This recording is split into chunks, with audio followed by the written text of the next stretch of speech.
welcome to another edition of the 24th Floor. We're about halfway through February, which means we are inching closer and closer to the basketball postseason. High school near and dear around the corner, in college, well, March Madness awaits. Something awaits. I don't know if it's going to be March Madness around here. It's normally an exciting time in basketball, but for our area college basketball teams, it's been anything but exciting. We're talking, of course, about Memphis and Ole Miss. Yes, and who would have thought that both teams would be on long losing streaks this time of the year? And now March Madness just seems like a pipe dream. Now let's start with Memphis and help us talk it all out. A former Tiger guard himself. Tiger guard in more ways than one, from Mitchell High to the U of M. He's now a college basketball analyst for ESPN+. You can often hear him calling U of M basketball games. Welcome to the program, Mr. Trey Draper. Glad to be here, brother. How you doing? Good to see you here. Sure. We're going to talk your ear off here on this one. Rich, I'll let you start because you've been on this one for a minute. So I just got to ask, I mean, you've seen so much Tigers basketball, and you call it, and you're there on the sidelines. What's really going on with the Tigers? Well, I think right now is just trying to figure out the camaraderie. I think, Coach Penny, and I love him, right? But I think that offense is so used to having a 20-point scorer that can win games, and they're doing a good job. For maybe 30, 35, 36 minutes, but they can't close games. And that's usually where Coach has had that closer, right? Whether that's been David Jones in the past, P.J. Haggerty, Kendrick Davis, Jeremiah Martin, right? You got to have somebody that I think you can throw the basketball to and just let them go get a bucket. But isn't that part of what the transfer portal is supposed to provide you? You're supposed to go out and put money on a guy who can be that guy. Yeah, for sure. But and sometimes you can get it wrong. Sometimes you can get it wrong. The NBA has, they have to get it right too sometimes. But they still 50%. And I think just the portal, and it's, you never know what you're getting in the portal, because sometimes these guys have been. And the thing is now, usually with the portal, you get a guy, and he just sits out for a year. He learns a system, and then gets in, and then now you have a year under your belt. Now it's just transfer in 15 guys and new. And I think, but let's not be, Coach has been a pretty successful rate in the portal up until this year. Like, his rate has been pretty good in getting these guys. Maybe thought Doug would have been the guy, and I think Doug has had a phenomenal year from a standpoint of a quarterback, right? He's quarterbacking the team, but you got to have a guy that can close.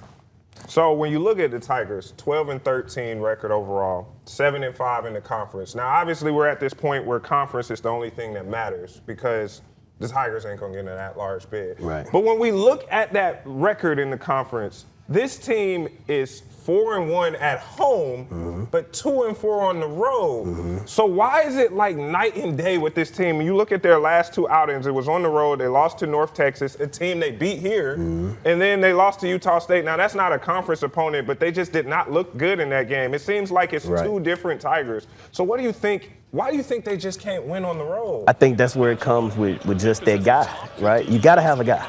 Like college, you got to have a guy. You got to have a guy. You got to have a guy that can settle a team down and say, give me the basketball, right? It's just being honest. Like, there's a lot of teams that have the guy right now, right, in college basketball. When you look at Jaden Bradley, he's the guy. He's the closer. You know that you can go to him, but that's a pretty good team. But you got to have a guy. And make no mistake about it, though, and I've been saying it for a while, this team is still good enough to where they can win 3 games in a row in Birmingham. If that'd be it. That'd be, and they, they'll get in if they win. But I think, like, you just don't know which team you're going to get, and I think that's the thing. You're still in my opinion. I do think from top to bottom, they are the most talented collective group of players that I've seen in the American. But you got to put it together. I was going to say, but they're probably the most inconsistent group of players you've seen in the American. For sure, it is. But that's when I think, and when you get to the conference, though, I think you scratch your rate. You just got to get in. And I think people say that all the time. We've had this conversation before. It's like, hey, don't worry about the season. Just get in the tournament and win the games. But there's a mental part of this, an emotional part of this that takes a toll on fans, players, and coaches. I mean, I feel bad for Coach Penny. I think he is obviously a wealth of knowledge. And I don't think that half those players realize how lucky they are to have Penny as their coach. And Coach has said it too, like, the biggest, you you got to play for the city too. You got to play for the city, and I think I have seen just watching. You got a collective group of guys that are playing together. But the thing about college basketball nowadays, you don't get a chance. There's no gel. You got to put it together quick. You got to throw it in a pot and just hope it gels. But I do think he has something in Julius Thetford. I think Curtis Givens III is playing phenomenal basketball right now. Right, so you get here. Aaron Bradshaw, as of late, is picking it up. Yep. Obviously dealing with the suspensions of Zach Davis and Hassan Abdul Hakim. I was gonna get into that. Right, so you obviously won't have them over the next few games, but you get that rotation down. You know what you get. I think if he can just shorten it down to maybe those 7 or 8, Doug. Right, how Sincere Parker's been playing out of his mind. I was just about to bring him up. So you kind of see where you at.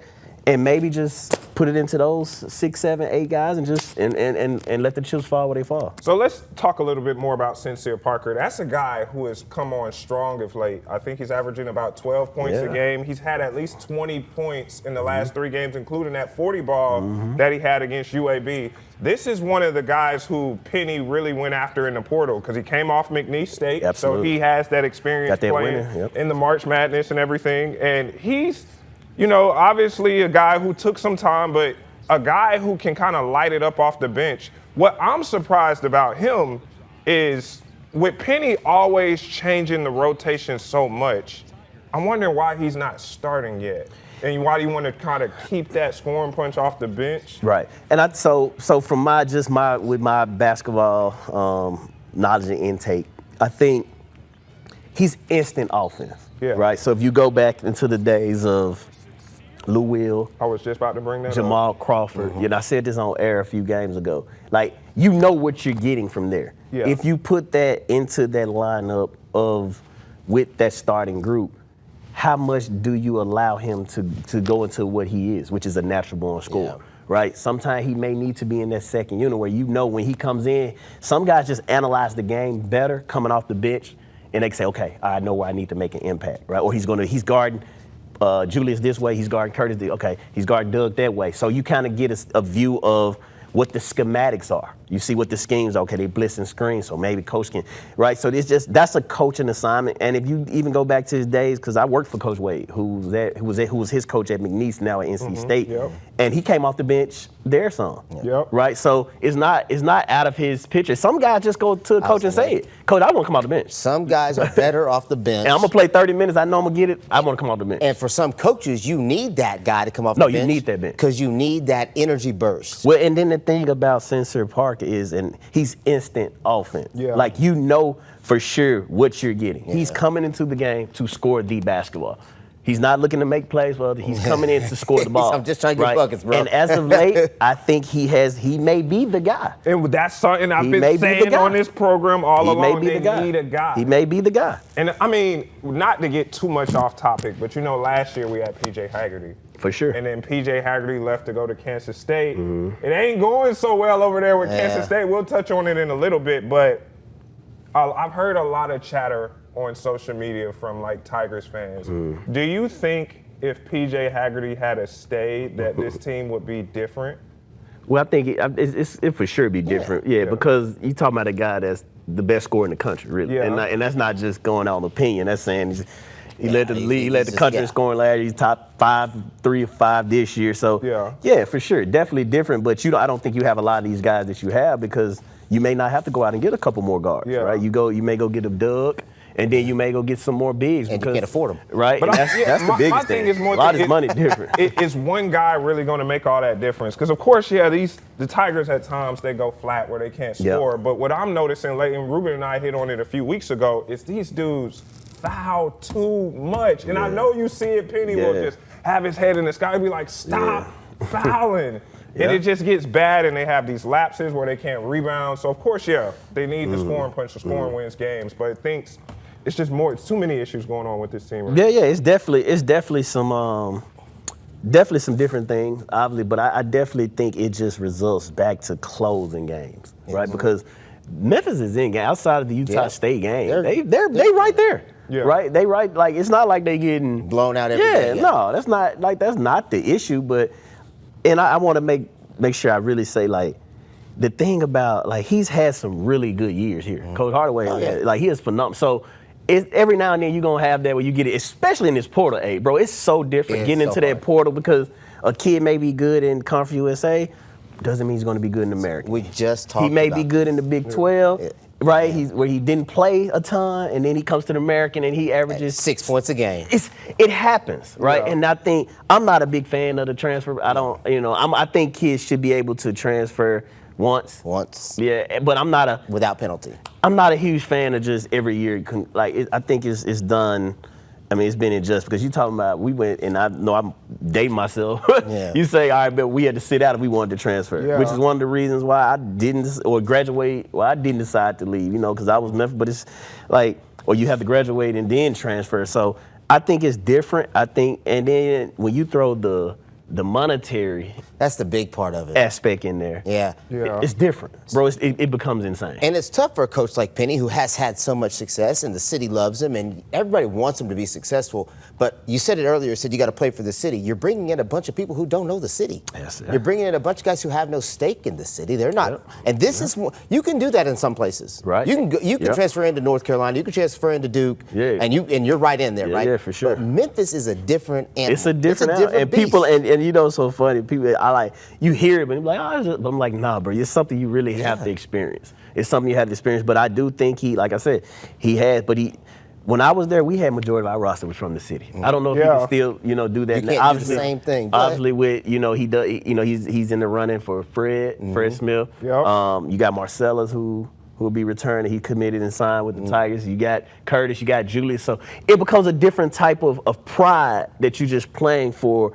And he said it, publicly, that he wants to get back to recruiting the city guy because he knows, if anybody knows, Penny Hardaway knows what it means to play. This guy has repped the city, just at an unbelievable rate. And then he has somebody on his staff, Andre Turner, who's also played, that has stake in this city. So that means a ton. And this year has just been a roller coaster of a year. And, like I told Tiger fans, say, bro, it happens. It happens. It happens. Like, it happens. It happens. Like, I'm not gonna sit here and say, like, they underachieve, they overachieve. Like, obviously, they're not where we think they should be, but it happens.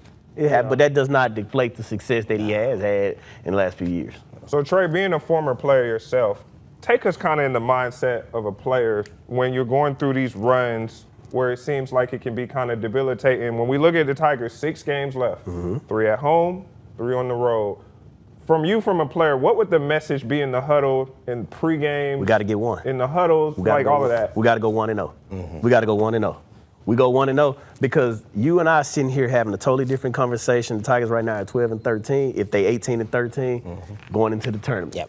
That's totally, because now because it can change that quick. And that's coming from a former player and a coach. That's the coach mindset. If we get one, we go get another one.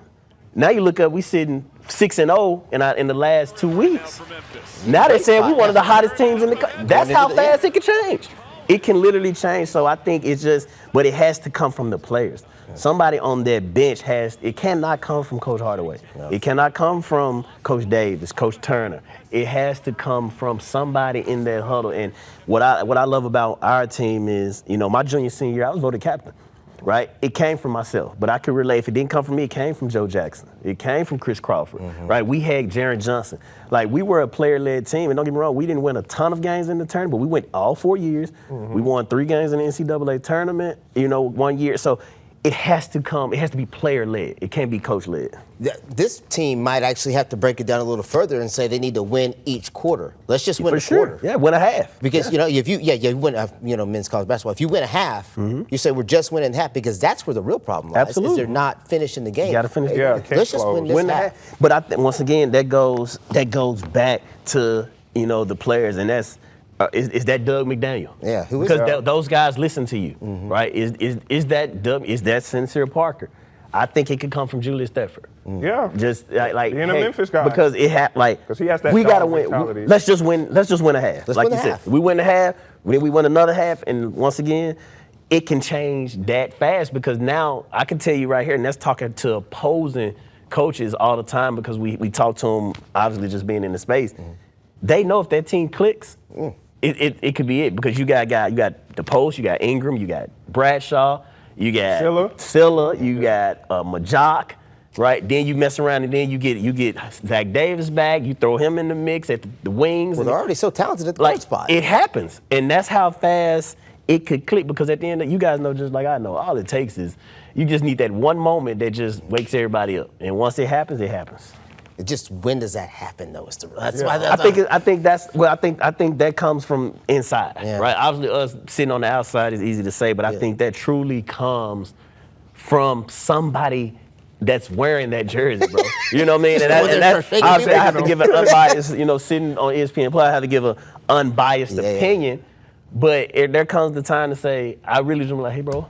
That's you. Come on, man. Like, you playing. Bro, I'm rooting for you. I'm rooting for y'all right now. Like, bro, you really, like, come on, man. I'm bleeding blue. Like, my blood ain't red. It's blue, dog. Like, what we doing? So, when does it click? I don't know. I think it literally comes, that's the player thing. I really think it's a player thing. Now, also, when you have kind of like suspensions on the team with Zach Davis, Hassan, I don't know if you know too much more of the details of what into it. If you do, definitely share. Yeah. But it seems like this team it's always something with somebody roster instability. Right. Like, remember a couple of years ago, there was a bunch of guys beefing, suspensions going on like that.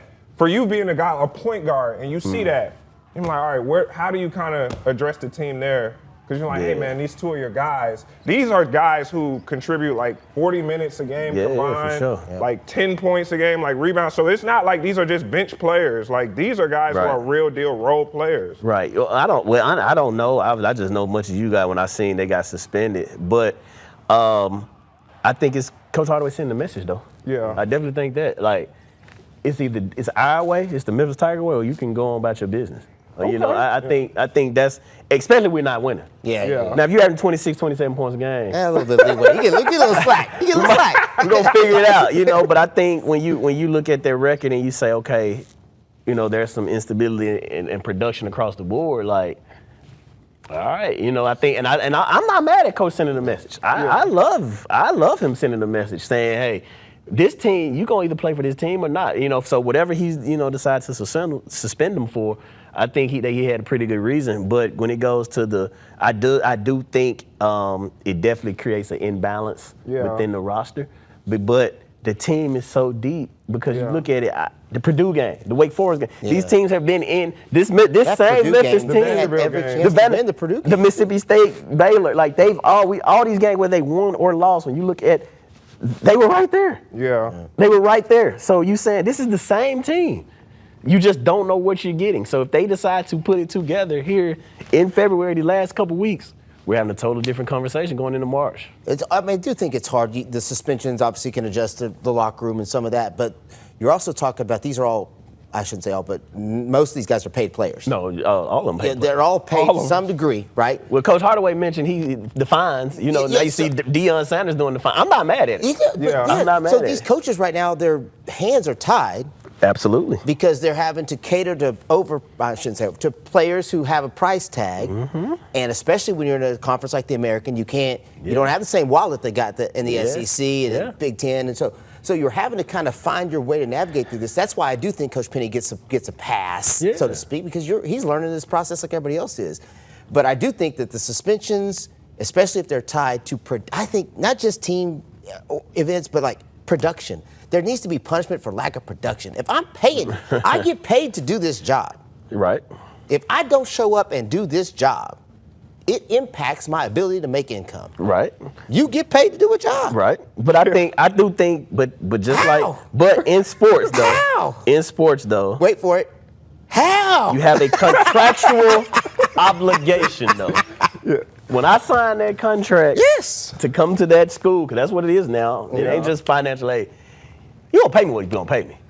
Now, if I decide to be late and I don't, now you can fine me. Yeah. There needs to be more structure for them. But when you look at you got guys in the NBA making what they making, right? And they're like, that contract is signed. Don't get him started on the NBA. When you ink that, but when you ink that, it's easy for us to sit here and say, when you ink that though, that's ink. So I do think, you can, but lack of production, it just becomes a thing of like, it's a sticky situation because the NCAA got to get a hold on it. That's not a Coach Penny thing. That's not a coach, whoever. That's the NCAA has to get a hold on it. Is it a cap? Is it a salary? Because I do think they deserve to be paid. Yeah, I agree too. But I just don't know. Now that's above my pay grade to say what they should be paid.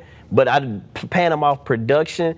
I mean, and I'm just being facetious. But a lot of people. But I'm saying, like, I don't know. There's some parameters because right now there is no way to measure fair market value for a player. Your fair market value, just so we're all on the same page, is when your agent calls and says Bobby wants $2 million. That's Bobby's fair market yes value. No. You can say yes or no. Well, I think it becomes, and I think it becomes a thing of you test that market too. Yeah. Bobby got offered $750,000 at so and so. Bobby really want to stay closer to home. Can you give him $850? Bobby going there. That's true. Like if I'm an agent, I'm negotiating. The agents are doing their job. Yeah. So you can't get mad at the agent. It's just a broken system right now. But it's essentially 1 year free agency every year. Every year. Yeah. I'm not mad at it. It's just crazy though, because at least in the NBA, you know it's 3, 4, 2 years. You know what you get, and the guy can't just be like, all right, I ain't playing so much, let me go, I'm gonna leave. Right. You now within the NCAA, these guys, I ain't getting that much playing time. I'm hitting the portal. But that's what? I'm gonna tell you this. What? I'm gonna tell you this. The reason I can go deep into that conversation because, I seem to overthink things a little bit because I've been doing a study on this for the last few years to where it says when you talk about racial wealth gap, it's now starting to go from here to here now because of athletic sports. Yep. So it's so many routes you can take with it to say so I just try to sit it out and say, you know what, coaches, y'all figured out. That's why I'm sitting over here. But how many of those guys are going to leave college with the tools to manage that wealth and create generational wealth? I think that number's smaller than we think. It is, but it may not be. And I'm going to say this just based off of the guys that I've sent to college and from my time at IMG. And, But that's a different level, just so we're all clear. It's the same level of talent once they get to the NCAA, though. Yeah. Because when they get to the NCAA, they're still NCAA. Yeah. Right?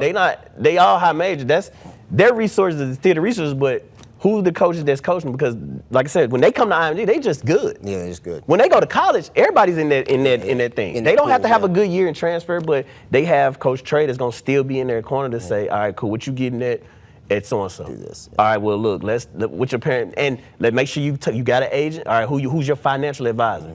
Right, you got a financial. Okay, you getting $350 over there. Are you sure you want to go? They offer you $1 million. Oh, you got to take that. Yeah. All right, go. Now, what you doing? You got to trust. You got this set up, right? Because it happens, right? So majority of them, I can say my guys, we have those dialogues. We have open and honest conversations. And we talk about 30 to 35 guys that I've coached that went to college, and 20 of them are in the NBA now. But when they go to college, I think it's up to those high school coaches to get more informed and these parents to get more informed to put these resources around them where they can create the generational wealth. Absolutely. We are only hitting the tip of the iceberg when it comes to these NCAA talks. We have to let you go, Trey. We got to still talk about the NCAA with the football side with Trinidad Chambliss. Yeah, I'm a Tiger fan, so I'm going to let y'all have it. Hey, Thank you, Trey. You get 8 years of eligibility. That's on y'all. Yeah, 42 years old, still playing. Yeah, I'm a Tiger fan. Much love. All right, time for a quick break. When we come back, the man is back. His favorite player, Trinidad Chambliss, back like he never left. And we break down also Ole Miss hoops who just can't seem to get it together. We are back after this.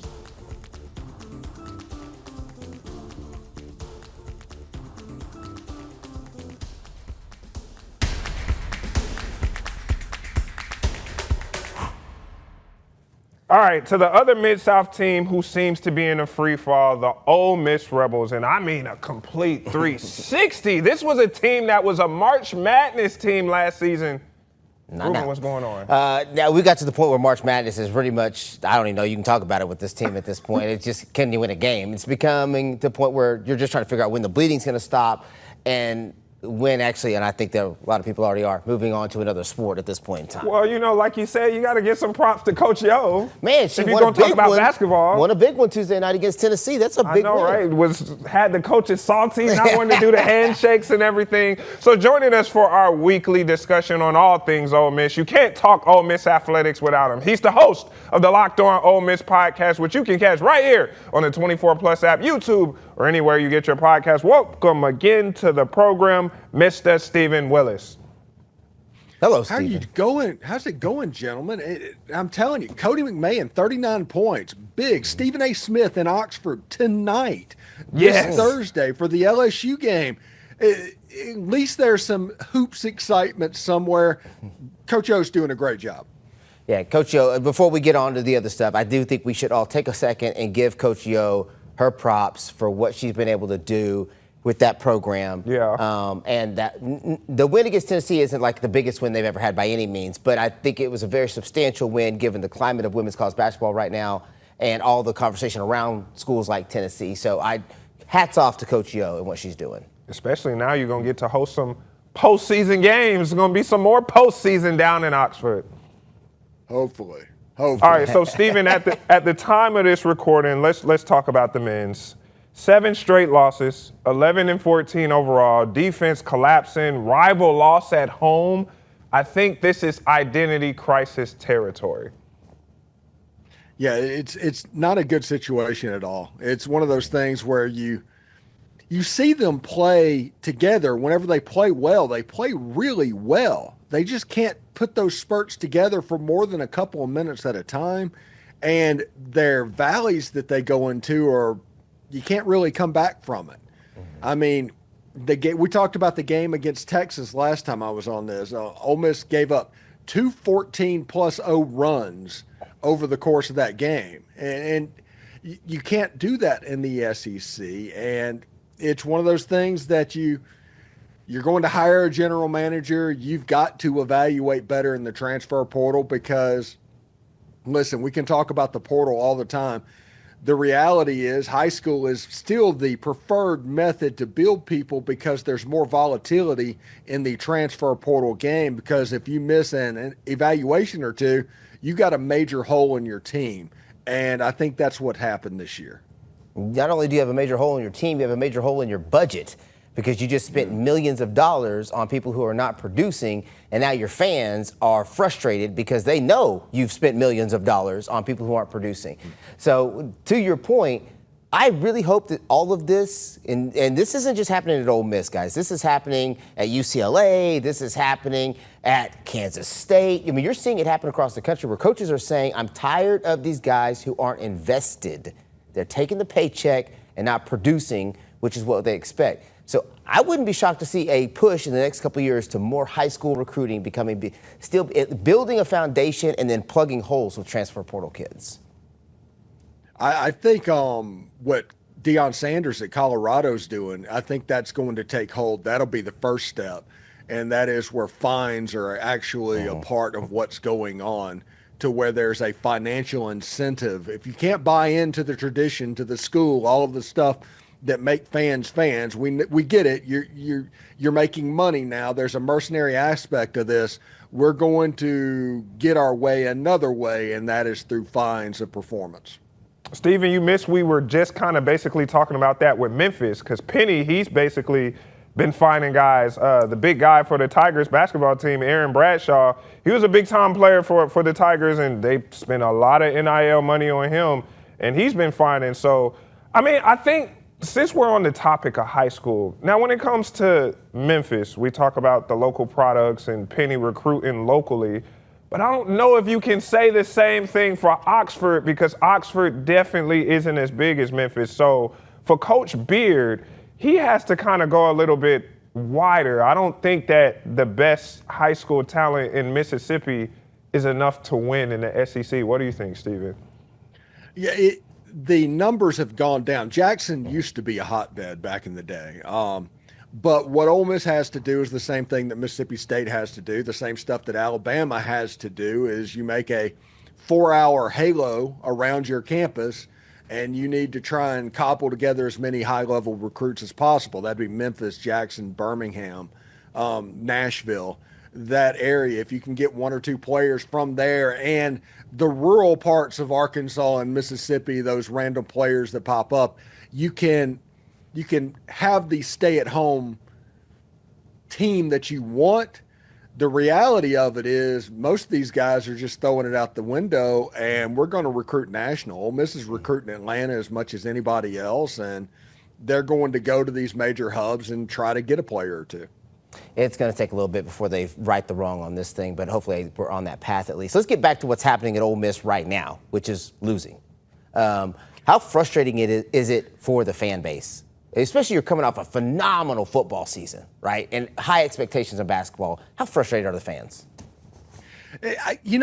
They are frustrated. I'm not going to say they're not frustrated. They legitimately are frustrated, but I think it does help that football season ended less than a month ago, and the Trinidad thing ended the day before baseball season.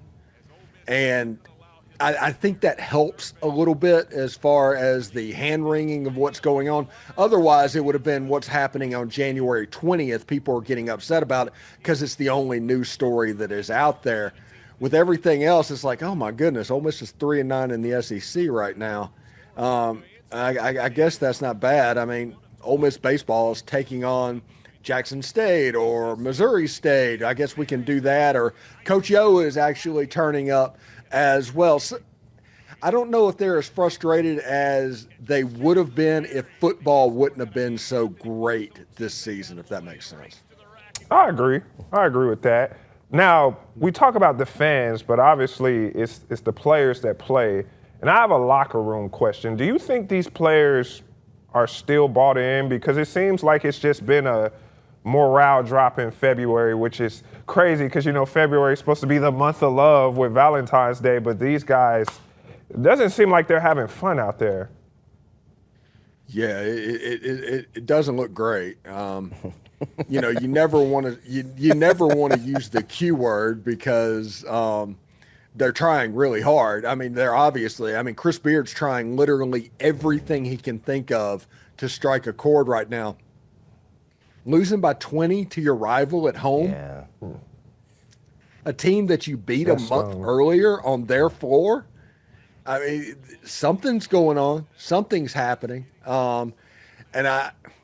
Listen, there's no leader on this team. When you look at it, it should be Ilias. I mean, he's the guy that should be a leader. Malik Dia is not a leader on this team. There's no Jalen Murray. There's no Sean Padula. There's no Matthew Morrell and Jamin Brayfield. That was a heavy leader-led team last season. After the Mississippi State game, if you watch the press conference, they asked, what do you want to do? How does it feel? Or something like that. And Chris Beard does this thing when the team plays really bad, all 5 of the starters have to go to the press conference. I noticed to take questions. I noticed that. And they asked the question is basically what you just asked. Is there something wrong? Is there any way to correct this? And it was just dead quiet for 10, 15 seconds. And then all of a sudden, Eduardo Klafke is the player that spoke up and tried to answer the question. And whenever a second-year player that just recently started making waves and coming into the scene is the one that is kind of jumping on that leadership grenade, that kind of spoke a good bit. Yeah, I was going to say that when you'd expect your point guard, first of all, to be the first person popping up saying we're going to fix this, and then whatever senior leadership you have at that point in time. You won't say it, maybe you don't want to say it, but I'll say it, or I'll at least ask the question that I think a lot of people ask at this point in time whenever their team is struggling like this, is when you have a lot of Siri's trying to talk to me. When you have a lot of first-year transfer portal type kids, how many of those kids are checked out just waiting for portal season so they can move on to their next spot because this hasn't panned out the way they thought it was going to? That's kind of the fear, I think, don't you think? Yeah, I think that's a real fear. I think Ilias was always a one-and-done guy, so, he may be checked out already. At the end of the season's over. Ole Miss has to win the SEC tournament to go to the March Madness, and that likely is not going to happen. Malik Dia is a senior, I believe. He was supposed to be a leader. Listen, there is a danger of the checkout to happen, but AJ Storr's trying to make money. So I don't know if he's going to check out because he's been performing pretty consistently all year, scoring 20 points just about per game. And the young guys like Patton Pinkins and players like that there's a chance for them to stay locked in. The ones that are done are the ones that aren't happy, that just don't want to be here, yes, the danger of them checking out is real.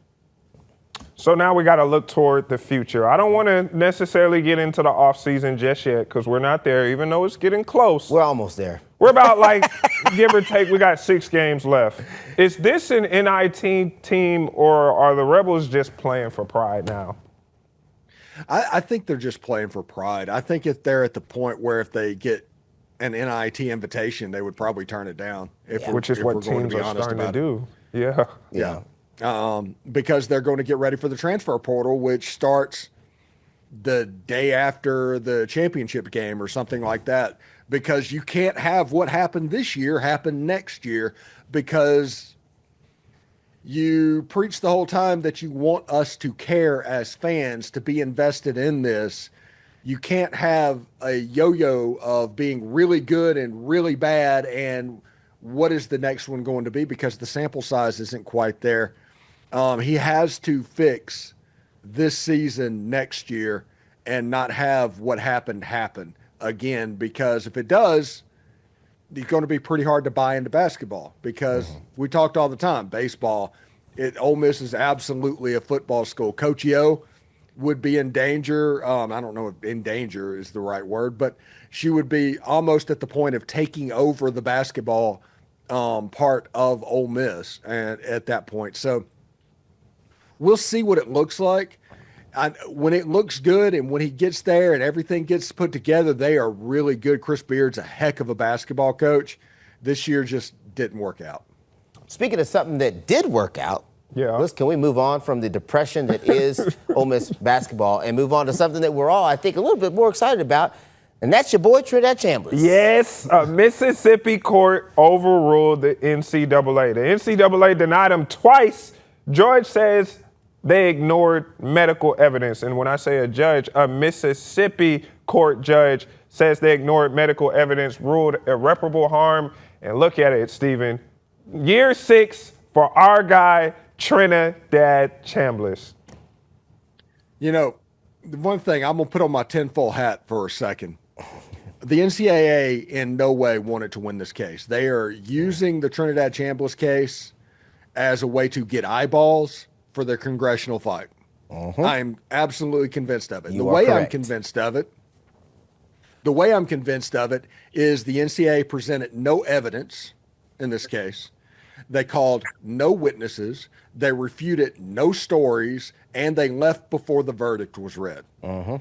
This whole thing was a performative thing to take an L so they can say, hey, this Heisman candidate, we had no choice. We had no chance to win the game or win the court case because a shade tree judge from North Mississippi was doing the thing that we needed to do.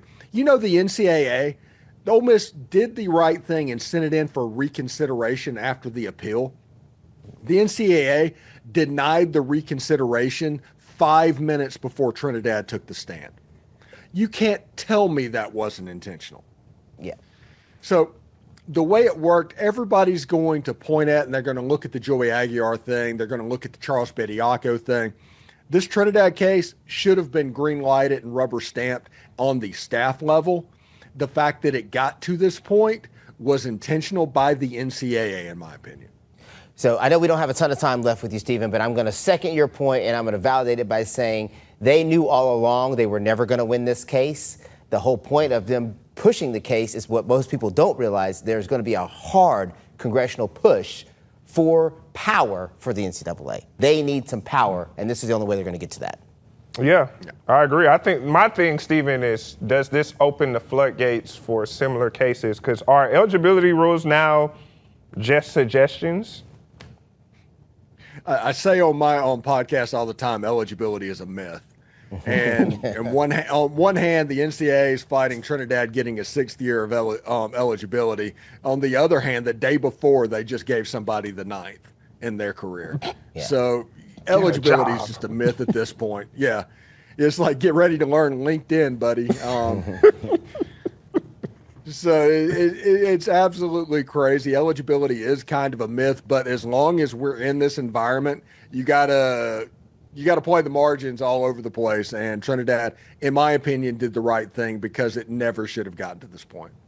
All right, Stephen, I know we got to let you go. We're about to run out of time. Thank you so much for all of your knowledge. I know we have so much more we could talk about, but we're out of time. Yeah, Stephen, real quick before we let you go, let the people know what you're working on.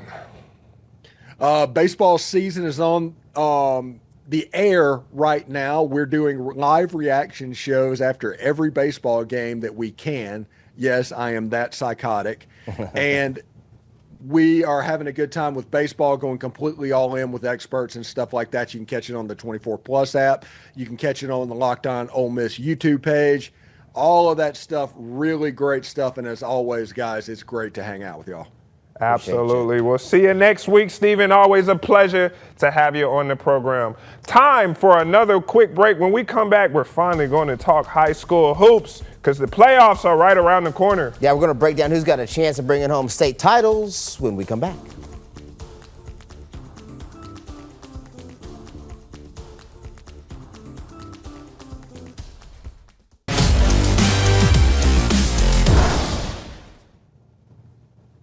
All right, let's talk high school hoops now. For many around the Mid-South, this is the final week of the regular season, and then playoff starts. Yeah, for some teams, though, like FACS, the Crusaders, they were already in the playoffs. They were actually led by 8th grader named E.J. Blount.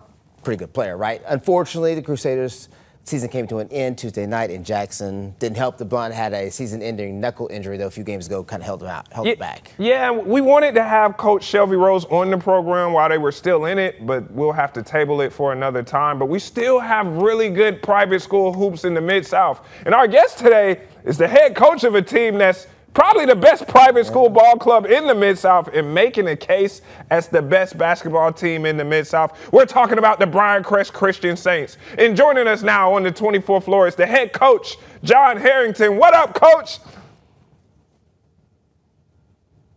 Hey, guys. How are you doing? We're good. Not as good as you, though. According to your record, you're doing all right over there. We've had a good season. We've had a good run so far. So, Coach, let's look at the numbers. 23-3 record overall, undefeated in district play, 12-game win streak, ranked number 8 in Tennessee by Max Preps. Just kind of talk about what has been the key to you all's success this season. Well, actually, we're 27-3. 27-3. Okay, my bad. We're actually 27-3, and we finished the region undefeated. We won the region last weekend, so we've got two non-conference games this week, and then we start our playoffs next week. So with that, I mean, first of all, put some respect on the record, right? Yeah, I'm missing 4 games. Dang, Max Preps ain't helping me out. What would you say has been the biggest thing on your team so far that you've seen as far as to have that kind of a record? Because you've got some talent. You've got some size, but it takes more than just talent and size. Well, we've got a lot of seniors, and we've got 2 that have really bought into their role. Everybody knows we have Fred Smith, who is a senior and Mr. Basketball finalist. He won it last year. We've got Parker Pounds and Andrew Story, who are 2 seniors, and they both shoot over 45% from the three-point line, along with Greg Spite, who also shoots 45%. They spread the floor pretty well for Fred and for a kid like Josh Huggins, a really good sophomore that we are starting. So, Coach, when you talk about the teams you've played, you've swept Christian Brothers. I remember I was at that game, and you all went in a place that has kind of like a college-style atmosphere. It can get really loud in there. And you all kind of made it your own when you went in and beat them. And so you swept them. You swept MUS. You beat Chattanooga Prep, a team that is built for the big time. You beat Brentwood Academy, beat Arlington, beat Lausanne, beat Kirby. These guys seem to be ready for the big moments. How do you guys kind of stay poised? Because I watched you on the sidelines, and I remember I was there for the MHEA game.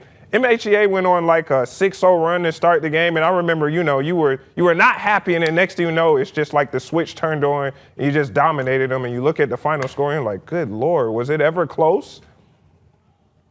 We've played, I guess, close to 30 games this year. We've played some really good teams. We've played Duncanville, Texas. We've played some, I think Maryville's in the top 5 in 4A. We've played Brentwood High School. They're at there.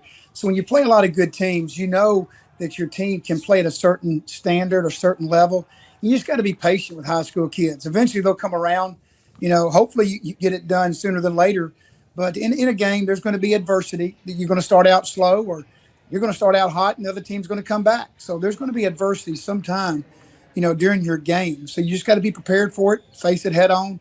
And starting 3 seniors really helps us out a lot.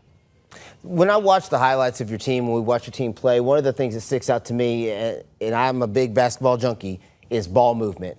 When I watch a team play, teams that move the ball well just seem to play well together. They're defensively locked in. Everybody's involved and engaged. And I see a ton of ball movement on your team. Yeah, we try to teach, passes equals points. And, the old San Antonio Spurs would pass it, 15, 20 times in a 24-second shot clock and still score. I guess it helps that your best player is your best passer.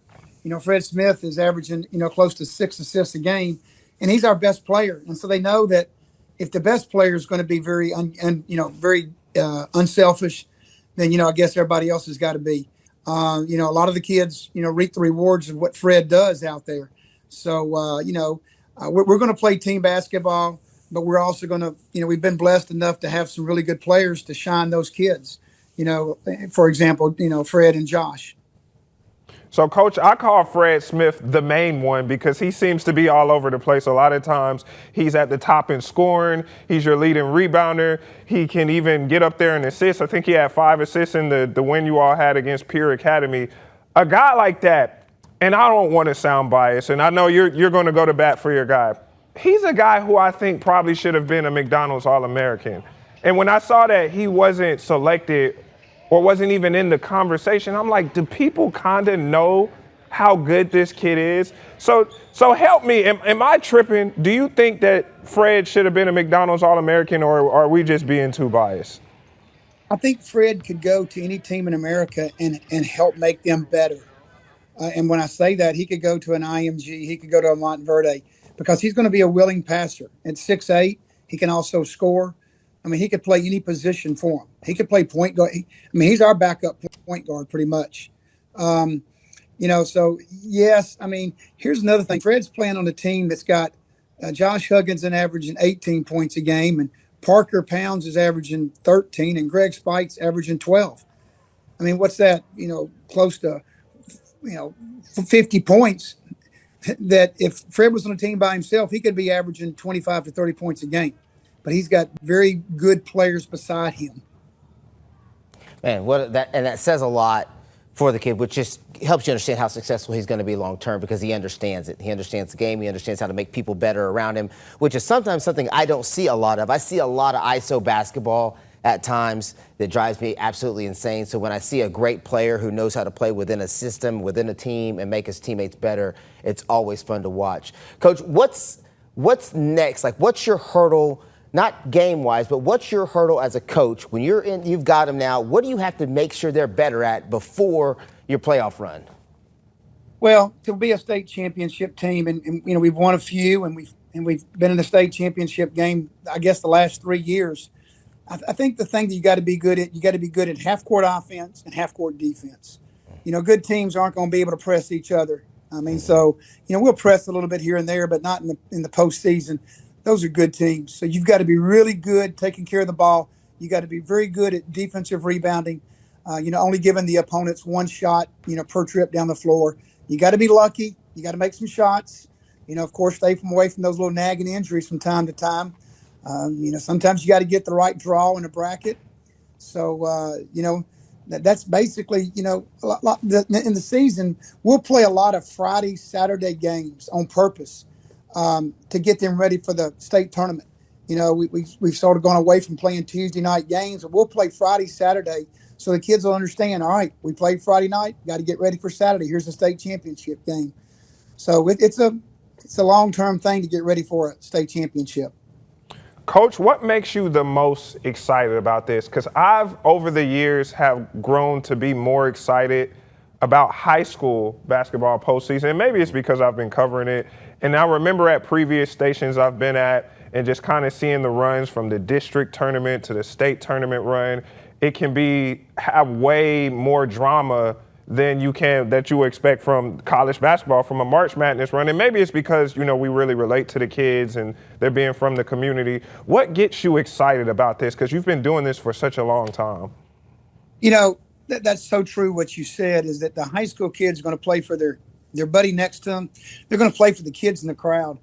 As you get older, we got Austin Nichols on our staff. He's the first one to say, college basketball is not as much fun as it is in high school. High school is fun. And a lot of times you can't script what takes place. You can't script a Christian Brothers Briarcrest basketball game. You can't script a MUS versus Briarcrest. You can't script the 2,000 people that are watching you play, the excitement, the fun.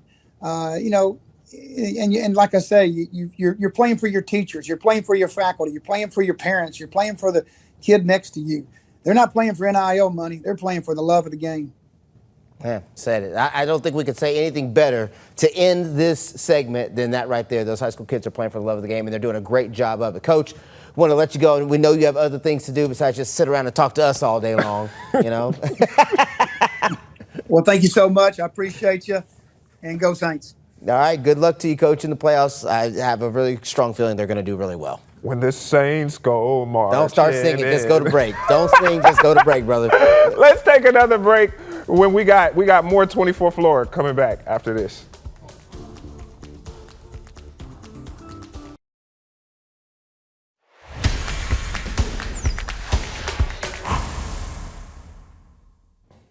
Welcome back to the 24th floor. Let's talk about the question nobody in Memphis wants to ask out loud. Are the Grizzlies tanking? They're riding 20. They're 20-33 as of the time of this recording, riding a 4-game losing streak, and they're just 2 wins in the last 10. They've got the 8th worst record in the NBA. This all comes right after trading Jaren Jackson Jr. They were already not doing good before then, though. So, yeah. John Morant's still sidelined, even if he's healthy soon. A lot of us wondering if he's even going to play, what the direction is going to be there. Are they trying to compete? They're trying to position themselves for the lottery? I think we all know the answer to these questions. Well, let's be honest. When you trade a cornerstone star like Jaren Jackson Jr. and the losses, they keep piling up. That raises real questions. And we know the Grizzlies GM has signaled a rebuild, but is it really this blatant? And could the Grizzlies eventually be next in line to be fined like Utah and Indiana? So we bring in a friend of the program, one of the top voices in all of Grizzlies media. He's the Grizzlies beat writer for the Commercial Appeal, and he's also on Locked On Grizz. I didn't even know about this. Man, I don't know how you didn't know that. Welcome back to the program, our guy, DeMichael Cole. Yeah, for sure. Good to see you, brother. Yeah, good to be here, guys. Good to be here. It's been a minute, man. It's been a while. It's been a little minute. The last time he was on, Avery was on. Avery was here. Avery was here. Yep. Times have changed, both here and for the Grizzlies. Yeah.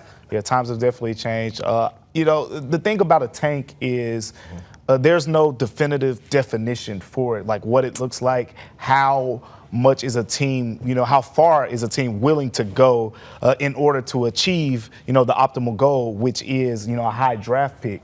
And you have some teams where we just saw they got fined because, it just felt so blatant what they were doing in order to attain the high draft pick. But in other teams' cases, you just aren't good enough. Right? And right now with the Grizzlies, with all the injuries that they're going through and things like that, like it's a situation where, one, you're understanding that you're not good enough.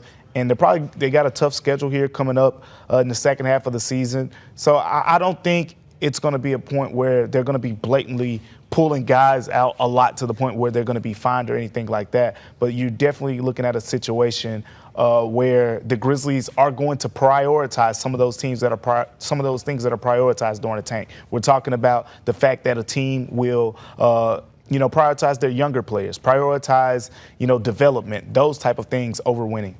So when you look at this team, if you were a fan, what makes you want to continue to tune in to this team? Because it seems like it seems across all Memphis sports, whether it's the Grizzlies or the Tigers, fans are starting to check out.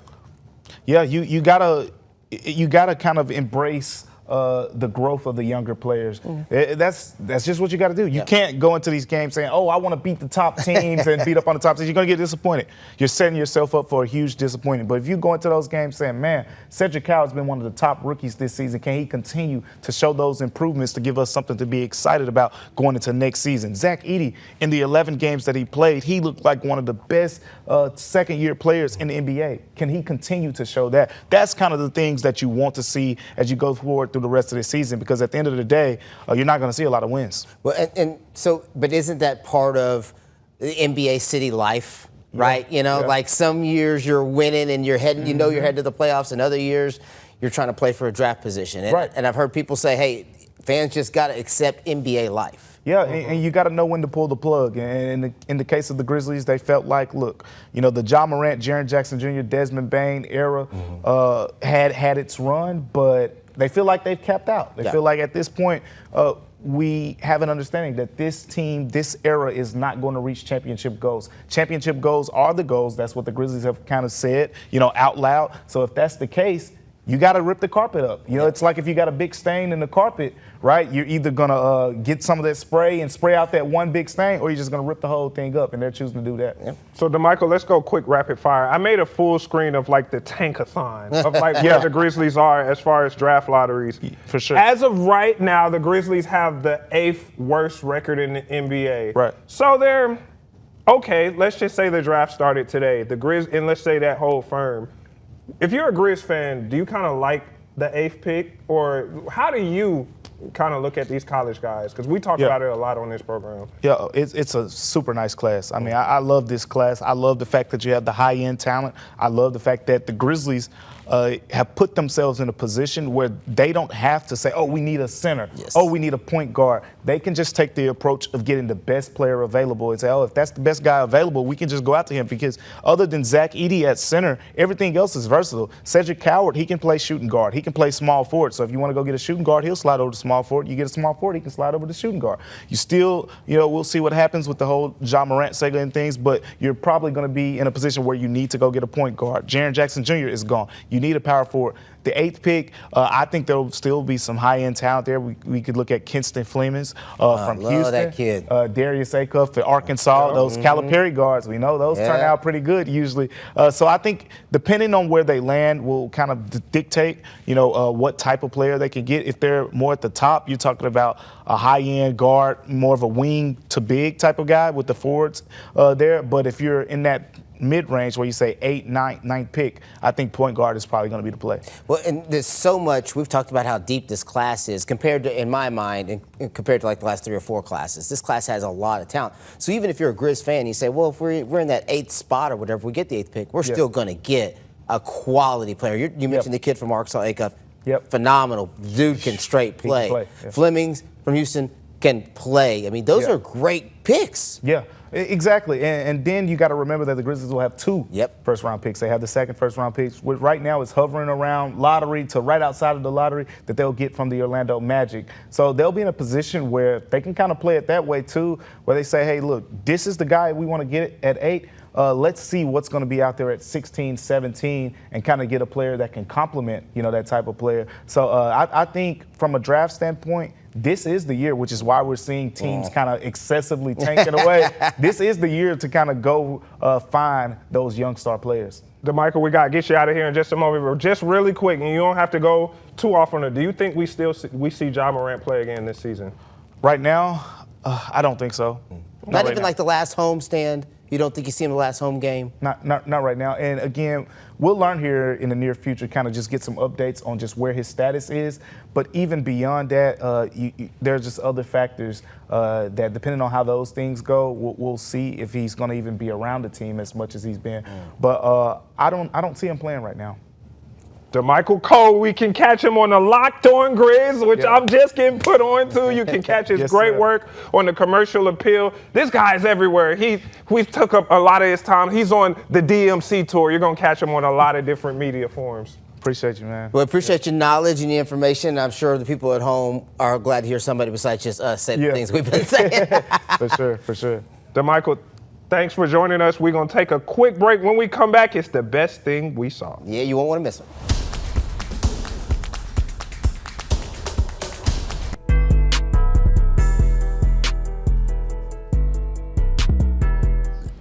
I'm gonna honor Christ like I always do. Blessed to do this, but this was embarrassing. These dudes do not deserve to wear this uniform. There will be very few of them in it next year. Best thing I saw, Jerome Tang, former Kansas State head coach, pulling no punches after his team lost by 30 to Cincinnati, saying they don't deserve to be here, half of them ain't going to be here, and the next game took their names off the jerseys before he got fired. His look when he was just looking, I'm going to honor Christ. But it's embarrassing. Okay, so when I first saw this, I was like, okay, this guy means business, and then he took the names off the jerseys for the next game for Houston. And then I saw the tweet, and I was like, well, let me go see if he actually did that. And I saw these dudes don't have names on the jerseys. I was like, okay, like now he's getting to them. Then a few days later, he's gone. Yeah, but the reality here behind all this is, first of all, hats off to Coach Tang for doing that. He's not the only coach right now calling out players who are not performing. Coach Beard did the same thing at the start of the season. He cussed them out. In the press conference, he said, we're going to play guys who want to play. These guys aren't going to be here long. This isn't the only guy doing it, and it's happening on the women's side, too. Vic Schaefer calling out, saying his team had no heart. They get out-hearted. Caldwell for Tennessee. Caldwell saying, we quit. We have a team full of quitters. Coaches are experiencing this because they're paying people who are not invested in the game that they're at. And so the NIL era is killing that. And I'm proud of Coach for standing up. But I'm telling you, he's going to get his money. The funny thing is he's saying these guys won't be on the team next year. No, you won't be on the team. He's not on the team, but he's about to get paid because from everything I'm seeing. What is the cause, though? Because they said they fired him for cause. Is that behavior the cause? detrimental? Yes, behavior detrimental to the program, meaning that he embarrassed the program by doing that. But the flip side is, apparently they asked him. They gave during the conversation, because you know how these things go. They don't just fire you. They say, "How are you going to handle this?" They basically told him, "Hey, we'll let you stay if you agree to not take any more money, so to speak. Finish the season out, and then you can leave on your own terms." So if he embarrassed you and was fired, should have been fired for cause, why would you agree to let him stay? So once it goes to court, he's gonna get his money. Oh, he gonna get $18 million for doing. See what happens when we take schools to court. It just doesn't seem to rule in the favor. All right, my best thing I saw was WWE Monday Night Raw coming back to Memphis for the first time since 2023, and this is all footage of me being in the crowd. For me, it was the cherry on the top was after I interviewed Javon Evans earlier in the day, which you can still catch that interview on 24 Plus and YouTube. He ended up winning the main event and punching his ticket to the Elimination Chamber. It was just a good time, Ruben. Look at him hitting his finisher right there, Javon Evans hitting the OG cutter. That's basically an RKO from off the top rope. Like you jump off the top rope and RKO a guy. I haven't really watched wrestling since like the Rock days. But you know what the RKO is? I know what RKO is. The kids and your players, they be RKOing folks. Like, but I thought it was exciting for Memphis to have it back. It seemed like it was everybody was excited for it to be here. It's a fun time. Yeah, it is a fun time for sure. I just haven't really been into it in the last few years. I don't know, just something I kind of grew out of it. I mean, yeah, in a way. And like I said, I don't watch wrestling every single day, but I still keep up with it, obviously, because we're on social media like Twitter and Instagram. I have followers and people who post about it, and I still can talk about it to my friends. So I remember when I was talking to Javon, the WWE people were so surprised at my knowledge of this. They was like, man, you really know what you're talking about. And I'm like, I'm not new to this. I'm true to this. But yeah, I mean, shout out to Javon Evans, 21-year-old, and then being in the main event. Great interview. You know, it was a fun time when we were talking. It felt like we had known each other for some time. All right. Well, there's that. There you go. Those are our best things we saw. And if you would like, I can RKO Richard real quick. No. Before we get out of the show. Do a super kick, sweet chin music. You ain't Shawn Michaels. All right, that's going to do it for today's episode. Who's your wrestling GOAT? The Rock. Okay. We'll agree on that. The Rock is mine. Well, actually, Stone Cold's number 2. Is John Cena, then The Rock. No, not John Cena.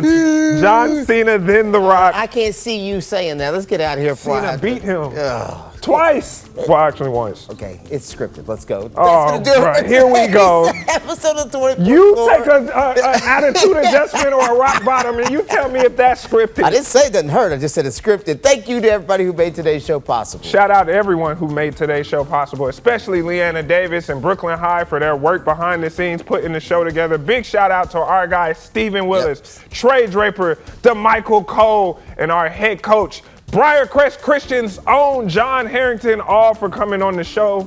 Yeah, have an absolutely great day, everybody. We'll see you on the other side. Stand up so I can give you a Stone Cold Stunner real quick. You don't even.